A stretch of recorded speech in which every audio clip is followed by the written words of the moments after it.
నన్ను కేవలం బర్తరఫ్ చేయడం మాత్రమే కాకుండా పేపర్లలో టీవీలలో నా క్యారెక్టర్ అసాసిన్మెంట్ చేయడమే కాకుండా తనకున్న అధికార బలంతో ఆనాడు రఘునందన్ రావు అనేటువంటి ఒక ఐఏఎస్ ఆఫీసర్ బృందాన్ని వేసి రాత్రే ఒక 3 లక్షల ఎస్ఎఫ్టీలలో గోడౌన్స్ ఉంటాయి ఖాళీ చేయించి 3 నెలలు ఖాళీ పెట్టించింది.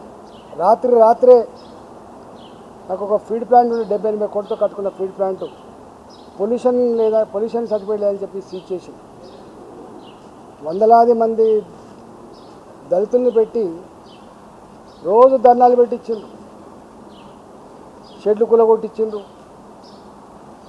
పొద్దున పూట సర్పంచ్ గారు ఇది అన్యాయం అని చెప్పింది, సాయంత్రం కల్లా డబ్బులు ఇచ్చి మేనేజ్ చేసి ఇది నిజమని చెప్పించింది.